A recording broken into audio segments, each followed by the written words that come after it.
truth, logic, common sense, that gut feeling, and yes, even a little psychoanalysis, as we are once again together, you and I, to discuss Chad and Lori Daybell. I am a woman of constant sorrow. I've seen troubles in my days. I bid farewell to old Tennessee, the place where I was born and raised, the place where she was born and raised. I guess you didn't expect that, did you? But KJ's remembering the good old days. Do y'all remember 2 years ago I used to come to you and sing to you? I think it was every Monday, right? The Rays have been here for, every bit of it. All the ups, downs, and all arounds. But when KJ speaks of sorrow, you can be sure that the cameras being out of the courtroom for trial and pre-trial, it's bummed us all out. But I'll tell you something, it hasn't stopped the motions coming from the defense's side of things. You've got a motion to prevent death penalty qualifications for the hussy. We got Archie over here talking about, well, we need to take the death penalty off the table. This woman has been incompetent in the past, and many of y'all remember me telling you. Y'all remember, surely, I told y'all that if death penalty was to happen, it would be for Chad and not Lori. She's already been ruled incompetent and then competent again. They got her on medicines. I told y'all it would be nearly impossible for her to get the death penalty. And so he's filed this motion to prevent death penalty qualifications for her, and we'll just see how that irons out, huh? Then we've got a motion to continue the trial date to enforce Mr. Daybell's constitutional rights from John Pryor, and I'm only going to touch on this voluminous amount of filings here. Y'all, it wasn't too long ago when Judge Boyce was talking about, wanting to move this trial up. And this was during the time that Lori was incompetent. He said January of 2023. And the state wanted it of October of 2023. And Pryor was like, no, we're ready to go. We want it soon. We want it October of 2022. But then they switch gears, do they not? And unfortunately, when you've got the state saying they would have liked to have had it October of 2023, and now you've got the defense talking about they want to move it back. They want a continuance. It doesn't look like we're going to get a trial in January, folks. I hate to be the one to say it, but many of y'all have already expressed that view anyway. Then we've got a motion from John Pryor to sever the cases once again. But see, old John Pryor, he's got to do this. Unfortunately for him, the cases will not be severed, in my opinion. The judge has already ruled on this and doubled down on it. He's not going to reverse course at any point.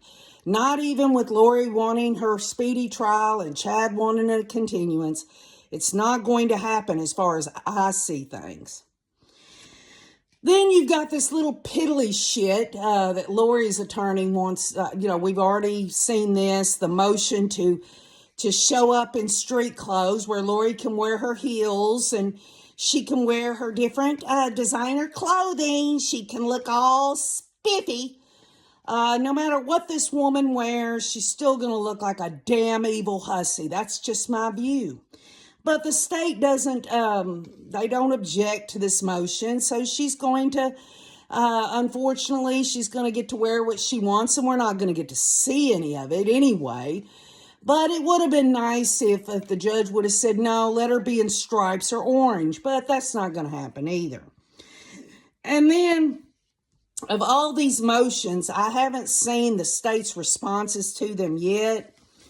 But I did put on the community wall that there was a motion that was filed courtesy of the docket, aka Big E, on Twitter, and I put that on the community wall where he showed that excuse me, that that Pryor has filed this motion, and it's called a motion for bill of particulars. And I was like, okay, let's see what this is all about.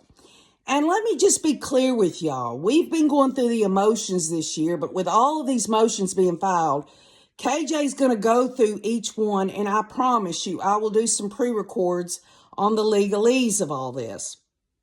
It'll take a little time, but I'm trying to keep up. I did tell y'all in the last live stream that things were going to shift a bit. I am trying to do my best to do work and research for difficult research with Cresha K. Easton. I'm trying to do what I can to help her in any way. My last live stream will be October the 15th, and I will continue to do pre-records simply because I made a promise when I opened up this channel that I would be here for the adjudication of this case. And because all of y'all have spent your time and efforts helping me through this case, I have a responsibility to continue to do pre-records after my live stream. But anyway, back to this. Big E has put this on his Twitter, and his Twitter is the docket, Chasing Papers 89, I think, but you can find it on the community wall so that you can type in that correctly. If you have a Twitter account, please subscribe to that. Also, for any of y'all that haven't subscribed to Big E's channel, it's BCBE on YouTube. Please do so as well. But the motion on the bill of particulars filed by John Pryor was September the 28th, and it hasn't appeared on the portal yet. And but it is confirmed that this is another motion that John Pryor has done. And I'm going to go through some of it. I'm not going to go through the whole document, and then I want to say a few things about this, okay? Comes now the defendant, Chad Guy Daybell, by and through his attorney of record, and moves this honorable court for an order requiring that the state of Idaho submit a bill of particulars.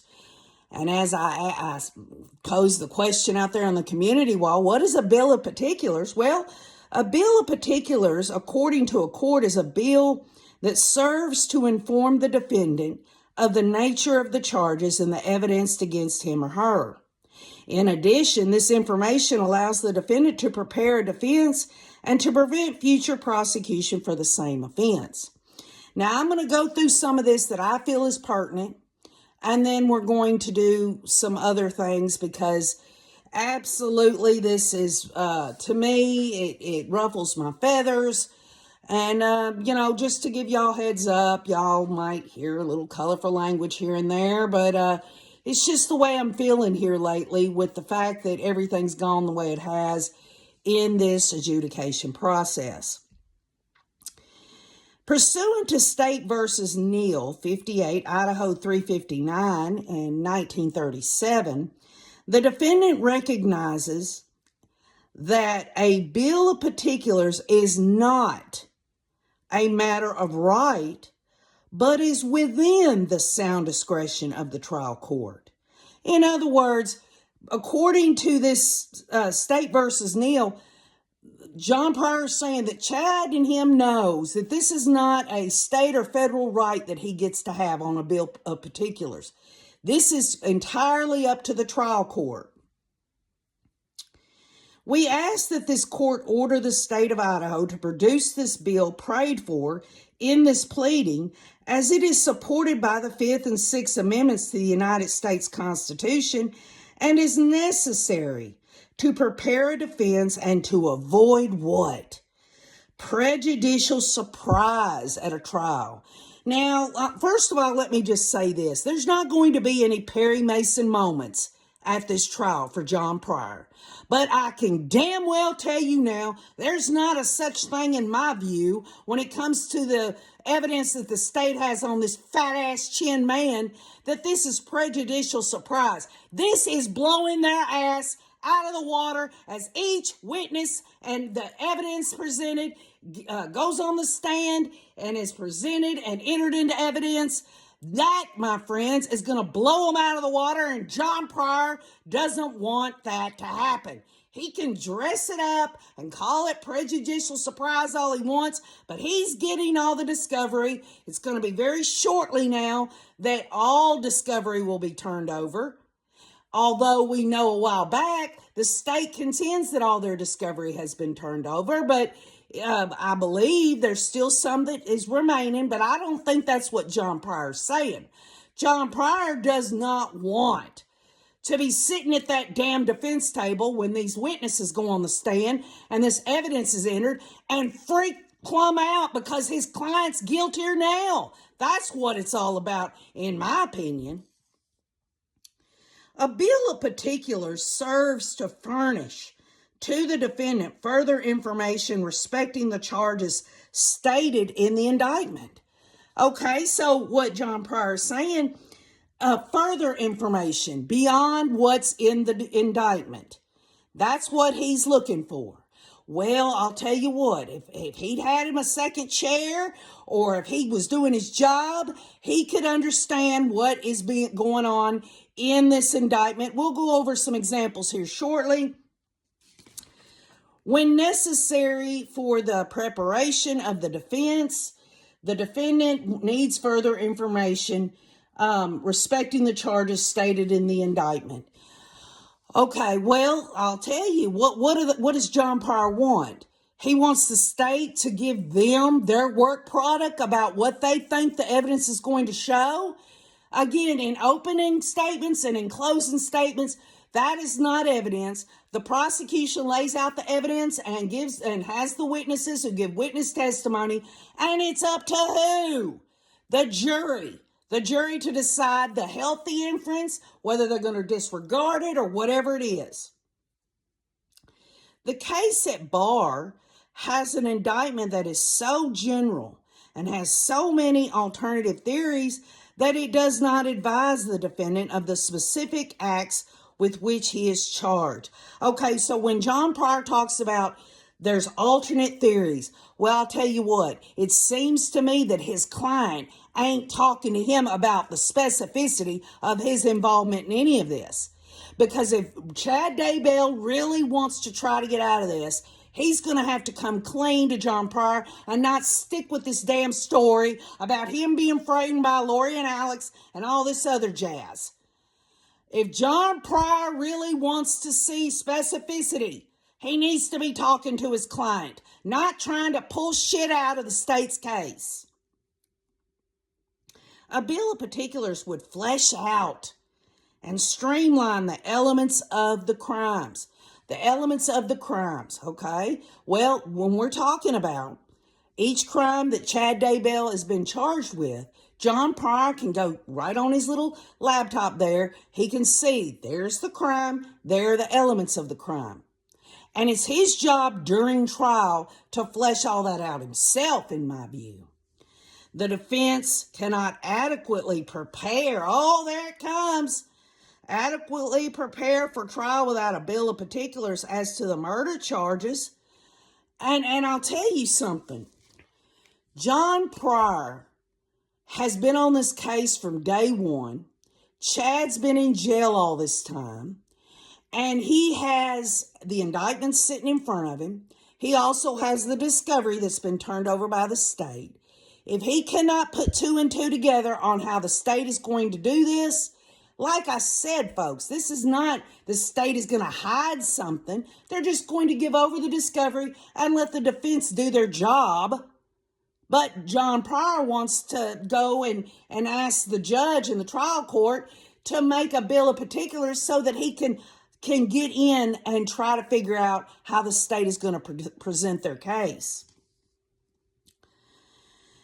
He goes through this bill of particulars motion and he talks about the different things that he sees. He says first, the first thing that John Pryor wants to do is he attacks what? The secrecy of the grand jury. And he does. And I encourage anyone to go to the docket, which is Big E on Twitter. Get a copy of those documents. Look over what he's saying. The bottom line is he's attacking the secrecy of the grand jury. He should know better than that. I mean, of course, he's been doing it all this time, along with Archie and Thomas and other people as well, if you know what I mean. And then he says there are 3 separate murders at 3 separate dates. Well, that's good. John Pryor has figured that out. What he needs to do is go take each murder allegation, the separate dates on that, and he needs to hone in his defense. Again, it's the state's burden to prove all this. If John Pryor really wants to poke holes in the state's case, he needs to do his job. Third, John Pryor says there's so much discovery. And because there's so much discovery, this man wants to say, because there's this huge amount of discovery, Judge Boyce in this trial court, so much work. It's just so much work. Why don't we streamline it? Why don't we whittle it down? Why don't we get into specificity? Why don't we make this a smaller job for the defense? Folks, we're talking about 3 murders in Idaho. This is a complex case. And if John Pryor cannot do the job, then he needs to hire someone to help him. The state has 2 other attorneys besides Rob Wood. They got Rachel Smith and Lindsay Blake. John Pryor needs to do something other than take a swig off his little flask there. He needs to get him some kind of paralegal or someone to help him. At least Lori has Archie and Thomas. I'm telling y'all, John Pryor will do anything for a continuance at this point. Then he brings up why he wants a bill of particulars is because Chad Daybell has been incarcerated for over 1.5 years, and under the conditions of that, it makes it difficult to review technical materials and discovery. Well, can John Pryor not make it a point to put on his little legal calendar there that I've got to meet with Chad Daybell at the jail? Is he not allotting enough time to sit down with Chad Daybell? I mean, I'm sorry, John Pryor, but Chad Daybell's a serial killer as far as I'm concerned. He's not going to be able to meet you in your office at your convenience. You got to go to the jail. You've got to sit down and go over all this shit. But now you're saying it's a handicap, basically, that your client is in jail? Well, John Pryor, you're a defense attorney. Don't you think you could take a little time to go meet with that fat-ass chin? And, of course, I've done mentioned it. Pryor doesn't want surprises, prejudicial surprises at the trial, and he says that would be unfair. Folks, prejudicial surprises? Has anyone ever watched a criminal trial before? There have been time and time again that a state will present a witness or evidence, and everybody's like, damn, that is incriminating. Damn. That just busted that dang person that's been charged in whatever it is. Folks, John Pryor is in over his head, and he wants this bill of particulars so that it can make the case look more elementary than complex. He needs to get his shit together. And finally, John Pryor says this is a death penalty case. The defendant should have right to defend himself and face...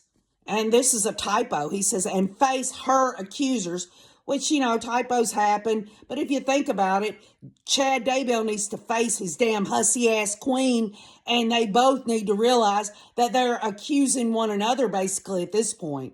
And for all these people out here that have got enough sense to know that Chad is trying to distance himself from Lori, I don't see anyone filing for divorce. I don't see Chad Daybell filing for divorce. The best thing this man can do to distance himself from that damn whore is to file for divorce. John Pryor would surely be able to pull a little time to go on a computer, make a formatted divorce decree, and at least file it to make it look like Chad. If Chad's children says that Lori and Alex framed their daddy, if that's the defense, if Chad didn't know nothing about it, you would think this asshole would file for divorce. It would at least make him look more credible, which at this point, even with a divorce, with everything that we know, he is a downright serial killer, and he had his hussy right there doing it with him. And by the way, when it comes to the charges and all of this, we're going to go over a few things, and you're going to understand why John Pryor wants this bill of particulars. And honestly, at this point, after everything's been said and done, and all these motions are being filed, and we'll have to go over them one by one, the bottom line is I don't know whether the trial court, Judge Boyce, will give him this bill of particulars. I don't know at this point. I don't see it happening, because that's getting into, it's not a right, first of all, even though there is case law that backs up the constitutionality of it. He still says in Idaho, this is not a right. This is something that the trial court has, they have a discretion with it. But anyway, so Pryor goes over each count in the indictment, and then says that the government must identify with plain, concise, and definite written statements of the essential facts constituting the offenses charged. This is what John Pryor wants. He says on each charge, he wants concise and definite written statements given over by the state. This will make it easier for John Pryor's job, right? While the government is permitted to speculate, and he's saying it, Rob Wood, Lindsey Blake, and Rachel Smith can speculate as to the manner of how the crime was committed, they are not permitted to speculate as to the specific actors, okay? So what he's saying is hey, the state, John Pryor saying the state, they can speculate on the crimes themselves and how that was done, but they can't speculate on who did what, or be so vague in their descriptions of the event as to make the defense prepare for every scenario. Well, I'll tell you what, right now, John Pryor needs to be preparing for every single scenario. And by the way, when you look at the indictment, and he's got all the discovery that even we don't get to see, right? We know all the stuff out here, whether it's Chandler Dump, whether it's all the stuff that we do know of. The bottom line is he needs to prepare for whatever scenario. That's what a defense attorney does. But again, he wants a bill of particulars so that he can home in and try to punch holes into the state's theories of all of this. The theories, the healthy inferences, whatever it is that the state is going to present as evidence should be left in the jury's hands. And then it talks about, or be so vague in their description of the event as to make the defense prepare for every scenario in every portion of the state of Idaho. So he's also bringing up, well, we know this stuff, and in his motion for bill of particulars, he talks about, I'm assuming this all happened in Idaho, and that means i.e. jurisdictionally. He wants it nailed down. He wants everything nailed down. But here's the issue. Here is the issue when it comes to the charges in this case. Now, John Pryor talks about the murders themselves. But folks, this is a conspiracy to commit murder case. And John Pryor needs to go back and reread what the charge means. Conspiracy to commit murder, Title 18, Crimes and Punishments, Chapter 17, Conspiracies, 18-1701, Criminal Conspiracy defined. If two or more persons combine or conspire to commit any crime or offense prescribed by the laws of the state of Idaho, and one or more of such persons does any act to affect the object of the combination of the conspiracy, each shall be punishable upon conviction in the same manner and to the same extent as is provided under the laws of the state of Idaho for the punishment of the crime or offenses that each has combined to commit. Now, why would I read this again? We've already been over it. Folks, John Pryor's asking for specificity on the murders themselves. But what he fails to understand is conspiracy to commit murder is basically the same thing in Idaho. So whether the state, and even Rob Wood talked about, two people could get in a car and go commit the murder, right? And they fail to murder this person. That does not mean that because they didn't murder that person, that they can't be charged with conspiracy to commit murder. So for John Pryor to want specificity on the murders themselves, the bottom line is everyone knows, first of all, that they were murdered, that Tylee was murdered, JJ was murdered, and Tammy was murdered, in my view. Specifically, Tylee and JJ. But remember, Chad has been charged with murder and conspiracy to commit murder on Tammy. So John Pryor does want to look at that, but the bottom line is this. If Chad conspired with Lori, and the state has evidence, if Chad conspired with Alex and Lori to murder Tammy, and he didn't actually do it, okay? He didn't actually go in the bedroom and murder his wife. He still conspired to commit murder. The state has charged him with that, and that is akin to murder. So John Pryor is playing semantics, in my view. He just, anything he can get to make his caseload in terms of discovery and the theories and the way that the state is going to present their case in terms of their work, he's going to try to get it. But let us look at the murder indictment, okay? Now, we've already been through this, but I want to do it through the lens of what it is that John Pryor's saying this is all vague, that there's really nothing there for him to look at. But keep in mind, he also has all this discovery that you and I do not have. Just in the indictment alone, what is being said in all of this, okay?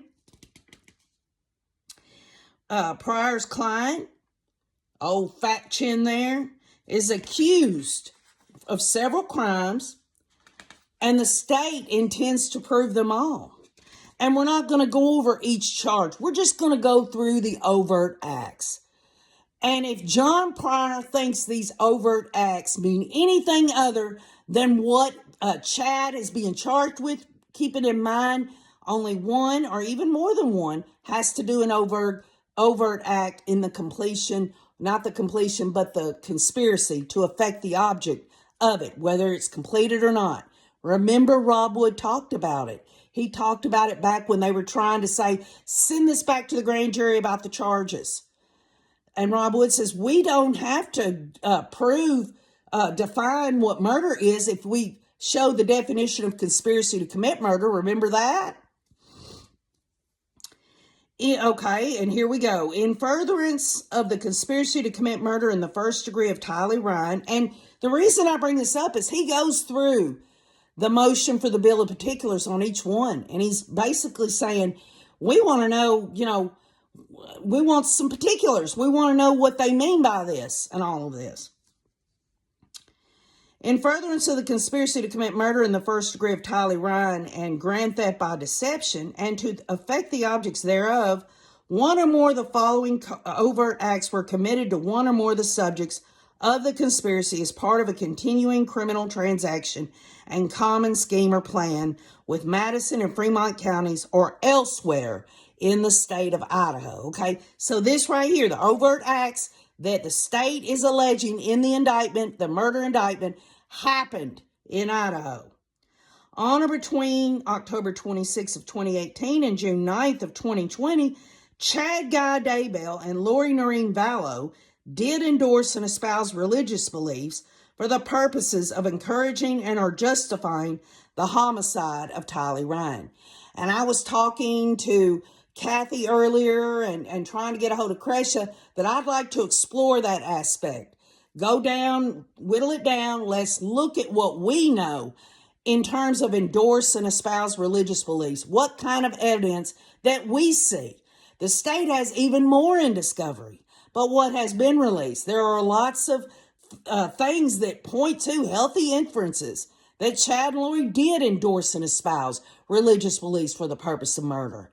So what is so hard for John Pryor to take that in the indictment, the overt act, and look at his discovery and do his damn job, okay? Number 2, on or about August 16th of 2019, Lori Noreen Vallow did change the deposit of Tylee Ryan's Social Security benefit from Tylee Ryan's JP Mortgage Chase account to deposit money directly into Lori Noreen Vallow's personal BBVA bank account. Now, this talks about Lori. This doesn't have nothing to do with John Pryor's client, old fat chin there, does it? Well, I'll tell you, it seems from the very get-go when Lori and Alex, along with, I believe, Chad, had a plan to murder Charles Vallow for his life insurance, Lori was apprising, was letting Chad know, I'm not going to get the money, but I'm still going to get this. So from the get-go, before she even got into Idaho, she was talking to Chad Daybell about the kind of money she wanted to get and how she was going to get it. He was definitely, this was something that Chad had to have known about. He had to, and the state will show proof of this. I am sure of it. So just because these overt acts, and remember, it's one or more people to do a continuing transaction in the furtherance to affect the objects in the conspiracy of murder, i.e., it's murder in Idaho, okay? On or about September 1st of 2019, Lori Noreen Vallow did move from Chandler, Arizona to Rexburg, Idaho with Alex Cox, Tylee Ryan, and J.J. Vallow. And people say, well, where's Chad's name in all that? Well, I'll tell you, does the state have anything at all saying that Chad wanted Lori to come to Rexburg? If it does, and we see that, I believe he did. Melanie Gibb, if you want to take her testimony at all, in her little East Idaho News extravaganza, she talks about Chad wanted Lori in Rexburg, but Lori said, I've got to find my own, I got to figure this out myself. But you and I both know that if Chad Daybell wanted Lori in Rexburg, and that can be proven, that right there shows you a continuing conspiracy here. Lori, you would either have to believe that or believe that Lori and Alex just, without Chad knowing, we're going to move to Rexburg where Chad Daybell is, and we're not going to even, Chad Daybell's going to know nothing about it. Chad Daybell doesn't want Lori and Alex to move to Rexburg. I don't think so. Chad wanted his yoga pants wearing hussy, spread eagle every chance he could get her, okay? On or about September 8th of 2019, Chad Guy Daybell Googled South-Southwest wind and visited a website entitled, What is the definition of South-Southwest wind direction? And this goes to, absolutely, when it is presented in trial, that the jury's going to see that at this particular time, and the state can prove that Tylee was murdered, and that this all happened, that this is more than a coincidence when you take in the totality of everything else. The text message about shooting a raccoon and all of that. That, my friends, is a healthy inference. Does John Pryor want more specificity on the state's workload there and how the state's going to present it? Seems pretty clear to someone, old woman out of here, out of Tennessee, and most of y'all can see where this is going. John Pryor wants to know how the state is going to present their case. And make no mistake, when the state responds to this, they're going to say that. They're going to say that the defense has no right to their work product. You wait and see. On or about September 9th, Alex Cox did go to 565 Pioneer Road, apartment 175, Rexburg, Idaho. And this, again, is an overt act. Was this Lori and Chad?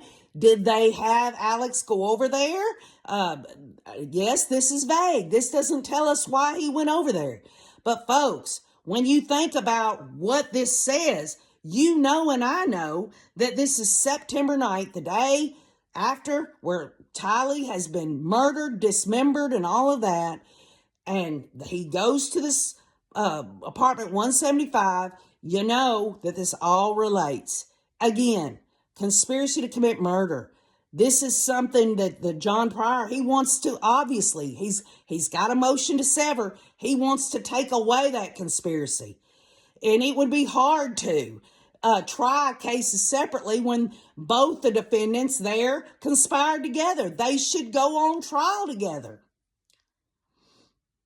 On or between September 9th and February 1st of 2020, Lori Noreen Vallow failed or refused to contact the Social Security Administration as required by law to inform the Social Security Administration of Tylee Ryan's death. Again, this goes back to a conspiracy to commit murder over the overt acts. This was all about money. Chad was not left in the dark at all from what we see all the way back when Lori was telling him about her finances after murdering Charles. There has to be that healthy inference. I mean, the bottom line is Chad Daybell would have never just wanted, to have sex with this woman. He wanted money too. It's just as pure and simple as that. On or between September 25th of 2019 and January 22nd of 2020, Lori Noreen Vallow did wrongfully continue to collect 5 monthly Social Security survivor benefits on behalf of Tylee Ryan. And you think that Chad Daybell knew nothing about that? That Chad Daybell was going to go off with Lori in Hawaii with his wife's blood money and not even know at all how Lori had the money she had. And this goes back to whether, it would be, if John Pryor's want to say that there was no conspiracy to commit murder on these children, then is that saying that Chad just, 1 minute, this woman I fall in love with that I know have kids, the kids are not there anymore? Give me a break. He knew there has to be evidence that's going to be presented in the trial that's going to show quite clearly that Chad knew all of this in terms of the finances that were illegally being given to Lori about this whole issue. We go on to other overt acts. On or between October 26th of 2018 and June 9th, Chad Guy Daybell and Lori did endorse and teach religious beliefs for the purpose of justifying the homicide of J.J. Vallow. So this is not just Tylee, but this is J.J. as well. The state will, through their work product, they've given over all this discovery, and John Pryor can look and say, now, okay, where in this discovery is there anything in here that shows Chad and Lori endorsed and espoused, these religious beliefs in order to commit murder? Again, he's wanting the elements of the crime. Well, I'll tell you what, the state is going to prove quite clearly. You can be sure of it. Okay, Jay, whether the cameras are there or not, whether we get to hear it or not, the bottom line is the state has to prove what? First and foremost, criminal intent, and they're going to. These two people would not be sitting in jail cells for as long as they have if the state did not have the goods. Again, a lot of this is overlap because it talks about JJ. It talks about Lori moving to Rexburg. It talks about, it says right here, on September 23rd, Alex Cox did take possession of J.J. Vallow. And if you take into consideration, okay, that Chad and Alex had become chummy. I mean, they were chummy all the way back when Alex was calling Chad before and after on the attempt on Brandon's life. And the fact that on the day of the welfare check, Chad and Alex were there together outside in the yard, standing there like idiots. The bottom line is that Chad and Alex, and Alex was out at his house several times. And we're not just talking about when Alex was there to dispose of Tylee and JJ. There were other times that Alex was out there. So John Pryor needs to explain how Chad had no idea, although Chad had this great relationship with his new brother-in-law. Give me a break. And then on November 26th, we all know what that is. Lori provided a false and misleading physical location of JJ to law enforcement during a lawful investigation. And, the state is going to also, they're going to be able, all you have to do is go back and look at that tiny little sliver of Chad's preliminary hearing, which John Pryor needs to, see, that's how John Pryor wants. He wants all the evidence that was presented at Chad's preliminary hearing to be it. But you know and I know the evidence that was presented at Chad's preliminary hearing was just a slice of the state's case. They wasn't going to show their whole hand. And that's what Pryor wants to do. He wants it just to be some streamlined, cut and dry stuff. It's not. It's a complex case. We got 3 murders. We've got 3 separate dates of the murders. We've got different locations of the overt acts that happened in these murders. And he cannot make heads or tails of it. He needs to attend a few AA meetings and lay off the sauce and maybe do his job or get a second chair. And don't forget, under the overt acts, when Lori provides a false place where JJ was on the day of the welfare check, Chad was sitting right there acting like he didn't know Lori, and Lori was sitting there acting like she didn't know Chad. Is that a coincidence? Is that a coincidence that both of them didn't want no one to know they were married? That they thought the police officers were idiots? These people are rich, I'm telling you. On between September 23rd and February 1st, Lori failed or refused to contact the Social Security Administration. Is required by law to inform the Social Security Administration of J.J. Ballow's death. Does anyone really believe that Chad did not know what kind of money Lori was bringing in and how that was happening? I believe Chad knew, and if Chad knew, first of all, he knew that the children were murdered, but even if he didn't, let's just for sake of argument, how could he know that Lori was still getting benefits from Tylee and JJ, and Tylee and JJ are not around? And the fact that that would be illegal. Okay, those were charges there. The bottom line is he's screwed. Let's see, September 9th of 2019 and February 1st of 2020, Lori did wrongfully continue to collect in Social Security child in care payments. Does this woman was she going to go to Chad and say, I pull the money out of my queen ass. I just have it. I don't have a job. I don't have anything. I have no way to make a living because I'm too damn lazy to get out here and be a real person. No, Chad knew. Chad knew.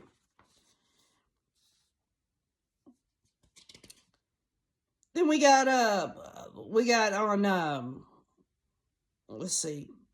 We've got text messages in the overt acts between Chad and Lori regarding death percentages for Tammy and JJ. And Chad obtained a burner phone on September 18th of 2019. This is more and more stuff that John Pryor needs to understand. When you hear the words text messages between Chad and Lori regarding death percentages for Tammy and JJ and messages on July 30th of 2019, that tells me that they endorsed and espoused religious beliefs, even though they were screwed up, fanatical cult beliefs, that Chad absolutely was involved in endorsing and in espousing. It also talks about that Chad was telling Lori that Tammy was in limbo and Tammy being possessed by a spirit named Viola. Now, the bottom line on that is, in and of itself, if none of this other environmental stuff had happened and the state could not put the pieces together in a clear and concise puzzle, which I believe they will, that in itself, just because someone believes that someone's got possessed with a spirit named Viola, means nothing. But it does mean something when they have evidence that Lori and Chad was having an affair, that Lori and Chad was constantly talking about Tammy dying. There are other people out here, Tammy's going to die in a car wreck. Tammy this, Tammy that. It all is called healthy inference. It's called conspiracy to commit murder. Plain and simple. Then we've got, of course, we've got Chad signing an application along with Tammy to increase her light map insurance and the maximum allowed under her policy. And, the state included that Tammy was there when this was done.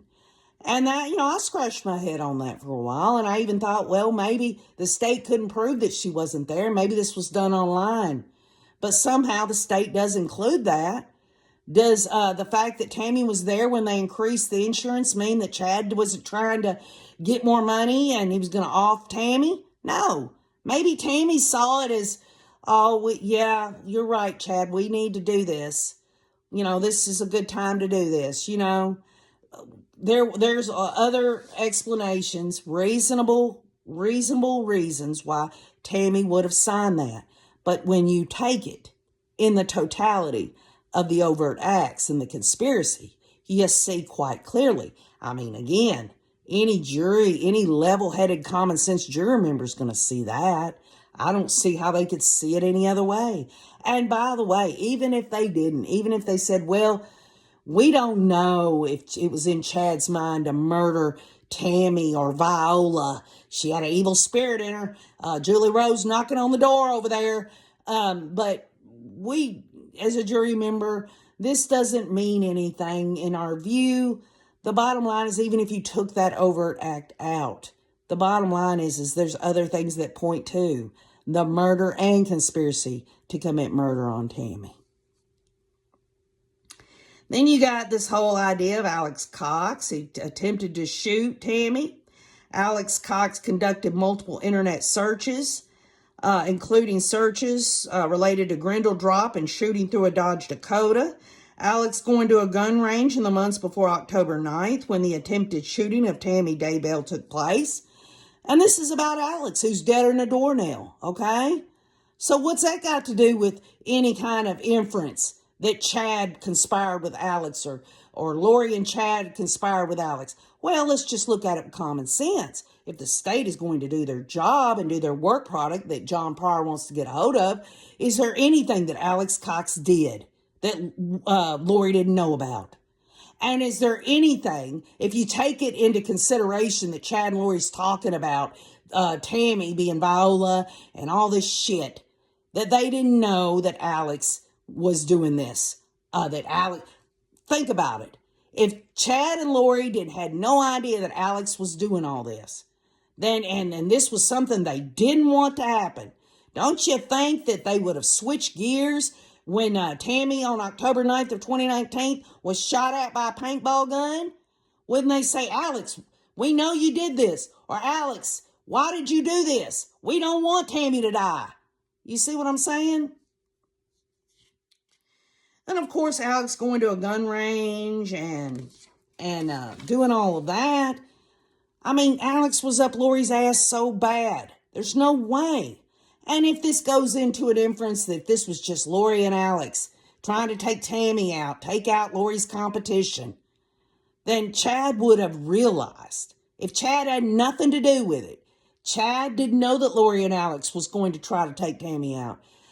Chad's not stupid enough to Tammy coming down October 9th. Hey, Chad, somebody tried to shoot at me.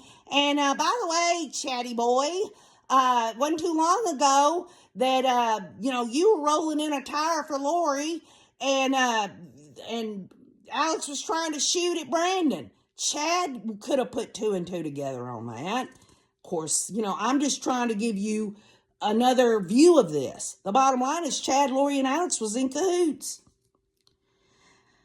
Alex traveled to the Sportsman's Warehouse to the vicinity of the Daybell resident on October 9th.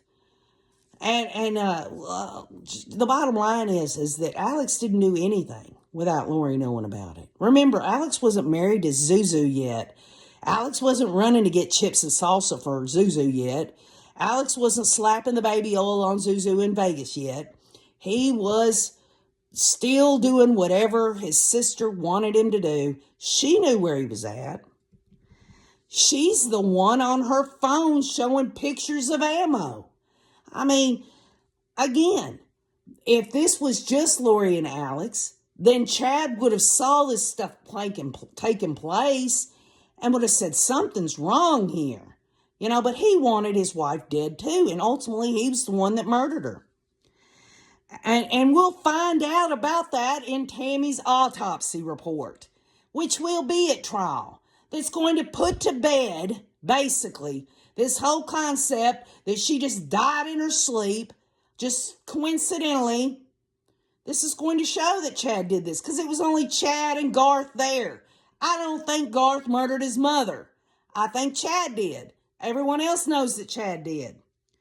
Alex was in the church parking lot approximately 2.5 miles from the Daybell residence on the night of October 18th of 2019. So the night before. She was murdered the night of the 19th. What's Alex doing up there? Does Lori not know anything about it? And at this point, the state can unequivocally prove that Alex and Chad were bosom buddies. They were conversing back and forth on burner phones. They were hanging out at Chad's house when Tammy wasn't there. It's clear.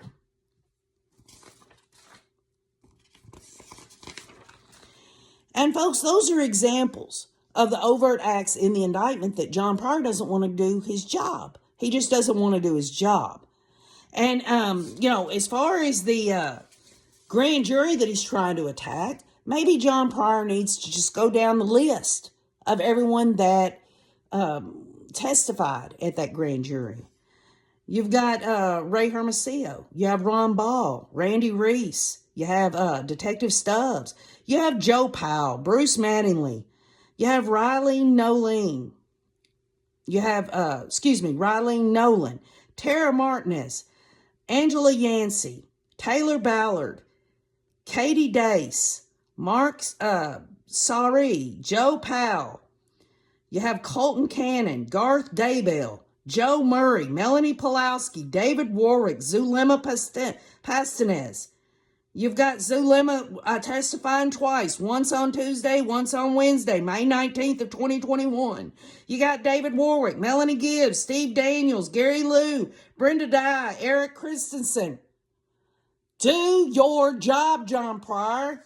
Go and figure out, because you're not going to, you've gotten the transcript. The judge ordered a transcript of the grand jury indictment on murder of Chad and Lori that tells everything. So, you need to get you a second chair, or you need to lay off the sauce, John Pryor, because I'm going to tell y'all something right now. It would not be in this case's best interest for the defense to get a bill of particulars. Period. Because all it's going to do is give them a bird's eye view into how the state is going to present their case. John Pryor needs to buckle up, Buttercup, do his job. The bill of particulars is something that's not done very often. I don't know if Judge Boyce is going to make it easier on the defense or not. I'm waiting for the state to respond to this motion that John Pryor wants to get the bill of particulars in. Again, they're going to say, you know what? You don't get our work product. You need to take your discovery, take the witness list from the indictment, the transcript from the jury indictment, and do your damn job. Go back. Look at Chad's preliminary hearing. We gave you a slice of what we're going to present at the trial. John Pryor just ain't going to be able to handle it. That's just my view. So, we are going to go over the other motions in some pre-records. And I hope that y'all will continue to comment, continue to give me your thoughts and ideas. Y'all, I understand the frustration and the fears that we all have on whether this case will ever get properly adjudicated, whether this case will be moved back even further. But regardless, I gave my word to all of you on here that I wanted justice through understanding, and that if you could help me along, we could continue to try to do that. Things are a little different. I'll do some pre-records, but the bottom line is I'm not giving up, and I hope you won't give up. Trust me when I say, whenever this stuff is filed, these motions from either defense teams, it raises my blood pressure. It does bother me. But this is all pretrial stuff. They've got to throw whatever they can up against the wall and see if it'll stick, and perhaps some of it will and some of it won't. But this is, like I told y'all in the last live stream, justice is messy. And if we do want to make a commitment to get justice through understanding, let us do it for the victims' family members. Let's do that. So, I'm almost an hour in. I love you all. I'll get with y'all on the next motion that I've been able to analyze. Please leave your comments and know that I love you all so, so very much. Keep on looking.